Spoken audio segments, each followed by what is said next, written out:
जितने भी लोग स्टॉक मार्केट में इन्वेस्टमेंट करते हैं उनमें से मोस्ट ऑफ द पीपल ने कभी ना कभी तो ये बात जरूर सुनी होगी कि अगर आपको मार्केट से वेल्थ क्रिएट करना है तो आपको लॉन्ग टर्म के लिए इन्वेस्टमेंट करना है, क्योंकि लॉन्ग टर्म से ही आपको मार्केट वेल्थ क्रिएट करके देता है। तो दोस्तों, अगर ये बात बिल्कुल सच है तो जरा हम कुछ चार्ट्स पर नजर मारते हैं। ये हमारा रिलायंस कम्युनिकेशन का शेयर जो कि 2008 के आसपास 850 रुपये का हुआ करता था, और अब 16 साल बाद आज ये ₹1.70 पर आ चुका है। मतलब लगभग ये 99% अपनी वैल्यू को खो चुका है। ये हमारा वोडाफोन आइडिया जो कि 2015 के आसपास 120 रुपये का शेयर हुआ करता था, जिसकी आज वैल्यू ₹15.10 रह गई है। पिछले 9 सालों में ये अपनी वैल्यू का 88% वैल्यू खो चुका है। अब जरा इस पर नजर मारिए। ये है हमारा यस बैंक का शेयर जो कि 2018 में 450 रुपये के हाई के आसपास ट्रेड कर रहा था, जिसकी आज की वैल्यू 23 रुपये के आसपास आ चुकी है। मतलब पिछले 6 सालों में ये अपनी टोटल वैल्यू का 94% अपना वैल्यू खो चुका है। तो दोस्तों, इसका मतलब क्या है कि लॉन्ग टर्म में मार्केट में इन्वेस्टमेंट करने से क्या वेल्थ क्रिएट नहीं होता है? चलिए जरा हम कुछ और एग्जांपल से इस चीज को समझते हैं। ये हमारा HDFC का शेयर का चार्ट जो कि 1999 के आसपास लगभग 4-5 रुपए के आसपास ट्रेड कर रहा था, जो कि आज यानी कि 2024 में 1517 रुपए के आसपास ट्रेड कर रहा है। मतलब इस स्टॉक ने पिछले 25 सालों में 41,000% से ज्यादा का रिटर्न दिया है। अब जरा इस चार्ट को देखिए। ये है हमारी अंबानी जी कंपनी यानी कि रिलायंस इंडस्ट्रीज जो कि 1994 यानी कि 1994 में लगभग 30-32 रुपए के आसपास ट्रेड कर रहा था, और आज यानी कि 30 साल बाद 2024 में 2935 यानी कि 2965 रुपए के आसपास ट्रेड कर रहा है। मतलब कि लगभग ये 10,740% से ज्यादा रिटर्न दे चुका है। और दोस्तों, ऐसे बहुत सारे स्टॉक्स हैं जिन्होंने बहुत ज्यादा मल्टी बैगर रिटर्न दिए हैं जो कि अनएक्सपेक्टेड है। तो दोस्तों, अब तक हमने क्या ऑब्जर्व करा कि कुछ कंपनीज हैं जो लॉन्ग टर्म में आपको वेल्थ क्रिएट करके देते हैं, पर कुछ कंपनीज ऐसे भी होते हैं जो लॉन्ग टर्म में आपके वेल्थ को डिस्ट्रॉय भी कर देते हैं। इसका मतलब हमें जो ये लाइन बहुत ज़्यादा सुनने को मिलती है कि आप लॉन्ग टर्म में अगर इन्वेस्टमेंट करते हैं तो आपका वेल्थ क्रिएट होता है, ये बात 100% सच नहीं है, क्योंकि ये एग्जैक्ट लाइन पूरी सही नहीं है। ये लाइन तब पूरी सही हो सकती है जब इसके अंदर एक लाइन और ऐड कर दिया जाए कि आप लॉन्ग टर्म में इन्वेस्टमेंट करिए, पर अगर आप सही कंपनीज को चूज नहीं करते हैं तो आपका वेल्थ क्रिएट होने के बजाय वेल्थ डिस्ट्रॉय हो सकता है। तो दोस्तों, अब तक आप ये समझ गए होंगे कि अगर आप स्टॉक मार्केट में वेल्थ क्रिएट करना चाहते हैं तो सही कंपनीज को चूज करना कितना ज्यादा जरूरी होता है। क्योंकि अगर आप सही कंपनीज को सेलेक्ट नहीं करते हैं तो आपने देख लिया कि उस कंपनी का हाल रिलायंस कम्युनिकेशन या वोडाफोन आइडिया जैसे शेयर्स या यस बैंक के जैसे शेयर्स की तरह हो सकता है, जो कि अपना लगभग 80% 90% वैल्यू डिस्ट्रॉय कर चुके हैं। हो सकता है ये कंपनीज दोबारा टर्न अराउंड करे, ये दोबारा उठ जाए, पर हमें नहीं पता कि ये वापस रिकवर करने में कितना समय लेंगे। इसलिए सही कंपनीज को चूज करना इतना ज्यादा जरूरी होता है अगर आप लॉन्ग टर्म में वेल्थ क्रिएट करना चाहते हैं तो। पर दोस्तों, सबसे बड़ी मुसीबत अब ये आती है कि हमें बिजनेस को एनालिसिस करना नहीं आता, हमें बिजनेस मॉडल समझ में नहीं आता, या फिर हमारे पास इतना समय नहीं है कि हम कंपनीज के फाइनेंशियल्स को इंटरप्रेट कर पाए, उससे एक फाइनेंशियल डिसीजन ले पाए कि ये कंपनी हमारे लिए बेस्ट होगी लॉन्ग टर्म के लिए। पर दोस्तों, इस मुसीबत का सबसे आसान सॉल्यूशन ये है कि हम एक प्रोडक्ट के थ्रू इन्वेस्टमेंट करें। मतलब कि हम डायरेक्ट कंपनी में इन्वेस्टमेंट करने के बजाय हम कुछ म्यूचुअल फंड्स या फिर PMS या फिर AIF, अलग अलग बहुत सारे कैटेगरीज के प्रोडक्ट हैं जिनके थ्रू हम इन्वेस्टमेंट कर सकते हैं। तो दोस्तों, आज की वीडियो में हम सबसे आसान तरीके से बेस्ट कंपनीज में इन्वेस्टमेंट कैसे कर सकते हैं उसके बारे में जानने वाले हैं। तो दोस्तों, मेरा नाम है समीर और चलिए आज की वीडियो को शुरू करते हैं।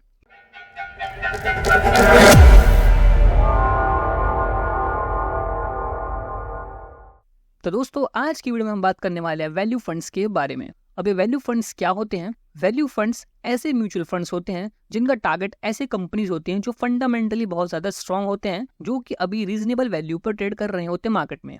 मतलब जैसे मान लीजिए किसी कंपनी की एक्चुअल वैल्यू असल में 10 रुपये होनी चाहिए, पर वो किसी ना किसी कारण की वजह से अभी सस्ते पर ट्रेड कर रहा है, मान लीजिए 6 रुपये पे या 7 रुपये पे। तो ये म्यूचुअल फंड्स यानी कि वैल्यू फंड्स ऐसी कंपनीज को कोशिश करते हैं फाइंड आउट करने की जिनकी वैल्यू अभी मार्केट में कम है, या फिर उन कंपनीज की फंडामेंटल यानी कंपनी के जो फाइनेंशियल्स है वो बहुत ज़्यादा स्ट्रांग है, जिससे ये कंपनी जो है लॉन्ग टर्म में मल्टी बैगर रिटर्न देने की पॉसिबिलिटीज रखता है। तो इसका मतलब वैल्यू फंड्स ऐसे फंड्स होते हैं जो लॉन्ग टर्म के लिए बेस्ट कंपनीज को फाइंड आउट करने की कोशिश करते हैं, जो लॉन्ग टर्म में इन्वेस्टर्स के लिए वेल्थ क्रिएट करके दें, जो कि हमारे रिक्वायरमेंट को पूरा करते हैं। अब चलिए दोस्तों, जरा हम अपने म्यूचुअल फंड इंडस्ट्री में टॉप वैल्यू फंड कौन से हैं उसको आइडेंटिफाई करने की कोशिश करते हैं, और उसमें से भी बेस्ट वाला कौन सा होगा जो आपके रडार पर हो सकता है उसको आइडेंटिफाई करने की कोशिश करते हैं।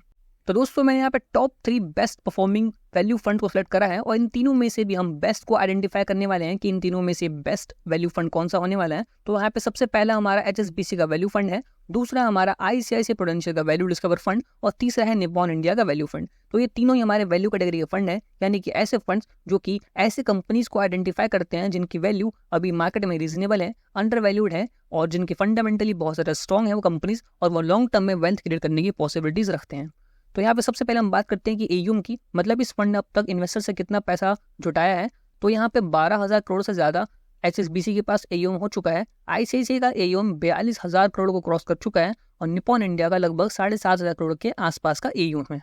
हम बात करते हैं अगर एक्सपेंस रेशो की, तो यहाँ पर हमारा ICICI का एक्सपेंस रेशो काफ़ी कम दिखाई दे रहा है कंपेरिजन में हमारे HSBC और निप्पॉन इंडिया, जो कि 1.58% है।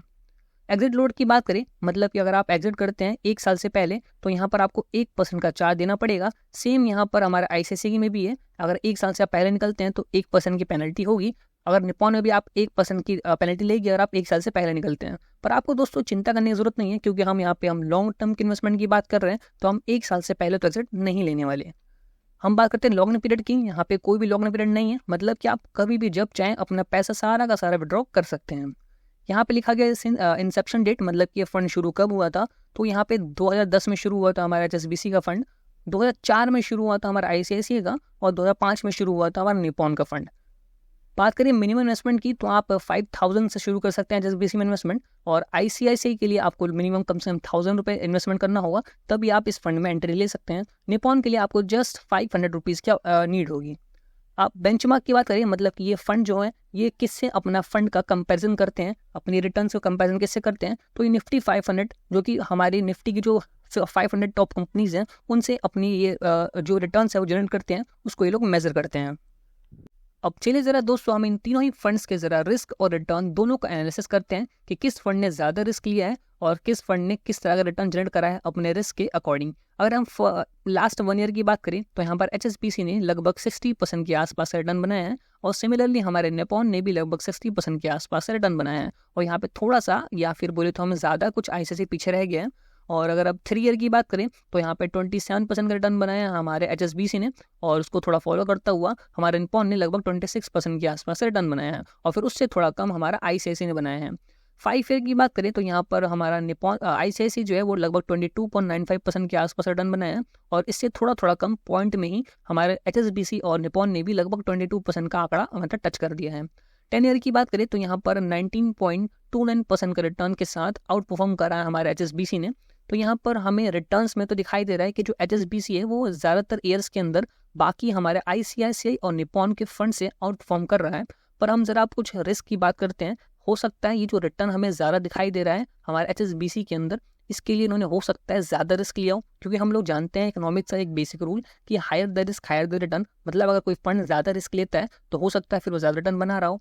तो इसलिए ज़रा इसके कुछ रेशियोज़ के भी हम देखते हैं। जैसे यहाँ पर पहला हमारा रिस्क है स्टैंडर्ड डेविएशन, जो कि हमारा अगर कम होता है तो ज़्यादा अच्छा माना जाता है, क्योंकि ये हमारे एक रिस्क होता है। तो यहाँ पे सबसे कम रिस्क हमें दिखाई दे रहा है कि वो ICICI का सबसे कम रिस्क है। तो अभी आपने क्या समझा कि यहाँ पे रिटर्न में ICICI का रिटर्न कम क्यों है थोड़े इन दो फंड के मुकाबले, क्योंकि इसने यहाँ पे देखिए रिस्क भी बहुत कम लिया है। और हम बीटा की बात करें तो यहाँ पे बीटा 0.78% है, मतलब ये भी रिस्क होता है, ये भी जितना कम हो उतना ज़्यादा अच्छा माना जाता है, क्योंकि बेंचमार्क के मुकाबले आपका जो फंड है वो थोड़ा कम रिस्कियर है। तो यहाँ पर इसका भी जो रिस्क है वो 0.78 आ रहा है। इसका मतलब जो ICICI का रिटर्न कम दिखाई दे रहे हैं वो कम, इसका रीज़न ये है कि इस फंड ने रिस्क कम लिया है बाकी फंड के मुकाबले। तो आपको ये रिटर्न जो ज़्यादा दिखाई दे रहे हैं इसके लिए ज़्यादा खुश होने की ज़रूरत नहीं है। अगर आप रिस्कियर एसेट मतलब आप रिस्कियर एसेट एपेटाइट वाले अगर इन्वेस्टर हैं तो आपके लिए HSBC अच्छा हो सकता है, क्योंकि आपको रिस्क लेना अच्छा लगता है। आपको रिस्क अगर आपको रिटर्न ज़्यादा मिल रहा है तो आप रिस्क लेने के लिए अगर तैयार हैं तो आपके लिए HSBC हो सकता है बढ़िया हो। पर अगर मान लीजिए कोई ऐसा इन्वेस्टर है जो कि चाहता है कि मैं ज़्यादा रिस्क ना लूँ, तो इसके लिए हो सकता है ICICI से ज़्यादा बेहतर हो, क्योंकि उसने थोड़ा कम रिस्क लिया है तो थोड़ा सा उसने रिटर्न भी कम बनाया, पर वो अपने रिस्क के अकॉर्डिंग उसने अपने रिटर्न को जस्टिफाई करा है। अब चलिए ज़रा दोस्तों इनके हम कुछ अदर रेशोज़ के ऊपर भी नजर मारते हैं कि इन तीनों फंड के अदर रेशोज़ किस तरह के हैं। जैसे सबसे पहला हमारा शार्प रेशो है, तो जितना ज़्यादा शार्प रेशो होता है हमारा उतना अच्छा फंड माना जाता है। तो यहाँ पे शार्प रेशो के मामले में हमारा जो ICICI है वो काफ़ी बेहतरीन दिखाई दे रहा है, जो कि 3.9 है, सबसे ज़्यादा शार्प रेशो है। सॉर्टिंग रेशो की बात करें तो ये भी जितना ज़्यादा होता है उतना ज़्यादा अच्छा फंड माना जाता है। तो यहाँ पे सॉर्टिंग रेशो में भी सबसे ज़्यादा हमारा ICICI का ही सॉर्टिंग रेशो दिखाई दे रहा है। और अल्फा यानी कि आउट परफॉर्म किसने करा है बेंचमार्क के मुकाबले, जितना ज़्यादा अल्फा उतना ज़्यादा अच्छा होता है, जो कि हमारा निपॉन का दिखाई दे रहा है। सबसे ज़्यादा अल्फा इसने जनरेट करके दिया है जो कि 29.06 का है। तो यहाँ पे कुछ रेशोज़ के मामले में हमारा ICICI जो है वो काफ़ी अच्छा दिखाई दे रहा है। इसने रिस्क भी बाकी के मुकाबले कम लिया है, इसलिए थोड़ा इसका रिटर्न कम दिखाई दे रहा है। पर देखा जाए तो यहाँ पे ICICI की परफॉर्मेंस अपने रिस्क के मुकाबले काफ़ी अच्छी है और इसके रेशोज़ भी काफ़ी अच्छे दिखाई दे रहे हैं। और अब हम जरा इनके तीनों ही फंड के पोर्टफोलियो पे भी नजर मारते हैं कि इन तीनों फंड का पोर्टफोलियो किस तरह का है। तो ज़रा हम इनके पोर्टफोलियो की तरफ बढ़ते हैं। तो यहाँ पर सबसे पहले हम ज़रा देखिए कि इनके टॉप होल्डिंग्स किस तरह के हैं। तो यहाँ पे हमने सबसे पहले टॉप होल्डिंग पे ज़रा देखिए तो यहाँ पर हमारा जो HSBC है इसके यहाँ पे टॉप 10 होल्डिंग्स को दिखाया गया है, जिसमें हमारा सबसे पहला आता है NTPC, उसके बाद ICICI जिंदल, और यहाँ पे टॉप 10 होल्डिंग्स दिखाए गए हैं जिसमें इसके परसेंटेज भी लिखा गया है कि किस स्टॉक के अंदर कितना परसेंट उन्होंने इन्वेस्टमेंट कर रखा है। और यहाँ पे ICICI का भी टॉप 10 होल्डिंग दिखाई गई है, जिसमें सबसे ज़्यादा ICICI ने HDFC बैंक के अंदर इन्वेस्टमेंट करा है जो कि लगभग 8.97% के आसपास का है। और उसी प्रकार के उनके बाकी जो 9 स्टॉक्स हैं उनकी भी होल्डिंग और उनका यहाँ पे वेटेज भी शोकेस किया गया है। निपॉन की बात करें तो यहाँ पर निपॉन ने भी सबसे ज़्यादा अपना इन्वेस्टमेंट जो है वो HDFC बैंक के अंदर करा है जो कि 5.94% के आसपास का है। और फिर सिमिलरली बाकी ये सारे जो स्टॉक्स हैं वो हमारे निपॉन के पोर्टफोलियो के अंदर हैं। अब चलिए ज़रा दोस्तों हम सबसे आखिरी और लेकिन सबसे इम्पॉर्टेंट फैक्टर की बात करते हैं, जो कि इन फंड का आखिर फंड मैनेजर कौन है। तो यहाँ पर हमारा जो HSBC वैल्यू फंड है इसके फंड मैनेजर का नाम है वेणुगोपाल मंगट। ये जो वेणुगोपाल जी ये 2013 से इस फंड से कनेक्टेड है। तो 2013 से कनेक्टेड है, इसका मतलब ये है कि इस फंड को लगभग वो 11 साल से रन कर रहे हैं। इसका मतलब काफ़ी टाइम हो चुका है इनको इस फंड से जुड़े हुए। इसका मतलब उन्होंने काफ़ी सारे डिफरेंट मार्केट साइकिल देखे होंगे, इसका मतलब ये है। और इसका जो फंड की जो परफॉर्मेंस है वो भी काफ़ी अच्छी खासी आई है। जैसे इसका रिस्क है इसका रिटर्न भी उसी तरह का है। इसका मतलब ये है कि जो फंड मैनेजर है काफ़ी पुराने जो इस फंड से कनेक्टेड है। तो अगर कोई पुराना फंड मैनेजर एक फंड के साथ काफ़ी टाइम से कनेक्टेड है और उसकी परफॉर्मेंस भी काफ़ी अच्छी है, तो हम बोल सकते हैं कि शायद फ्यूचर में भी उसकी जो परफॉर्मेंस है वो इसी तरह से कंटिन्यू हो सकती है। अब हम ICICI की बात करें तो इसका जो फंड मैनेजर है वो है हमारे शंकरण नारायण जी, लेकिन ये अभी फिलहाल में ही इस फंड से कनेक्ट हुए हैं। 2021 में इन्होंने ICICI को ज्वाइन करा था, तो इन्होंने अभी फिलहाल में ज्वाइन करा है। पर इसकी परफॉर्मेंस की बात करें तो इस फंड जो है वो काफ़ी अच्छा परफॉर्म करता हुआ दिखाई दिया है। इन्होंने जब से कम रिस्क की बात करें तो यहाँ पर हमारा ICICI का सबसे कम रिस्क था, इसलिए इसका रिटर्न भी बाकी के मुकाबले थोड़ा कम भी है। निपॉन की बात करें तो यहाँ पर हमारे ध्रुमिल शाह जी हैं जो कि लास्ट ईयर यानी 2023 में ही इस फंड से भी कनेक्ट हुए हैं, लेकिन इस फंड ने भी काफ़ी अच्छे तरीके से परफॉर्म करा है। इसने भी थोड़ा रिस्क ज़्यादा लिया है और जैसा रिस्क लिया है उसी की तरह इसने भी रिटर्न बना करके दिया है। तो दोस्तों अल्टीमेटली ये आपका डिसीजन है कि आप कौन से वाले फंड में इन्वेस्टमेंट करने के बारे में सोच रहे हैं। पर यहाँ पे हमने टॉप 3 वैल्यू फंड को यहाँ पे हमने कंपेयर करा और लास्ट डिसीजन आपका है कि आप किसके अंदर इन्वेस्टमेंट करने को सोच रहे हैं। तो दोस्तों आज की वीडियो में इतना ही, मिलते हैं नेक्स्ट वीडियो में। जय हिंद।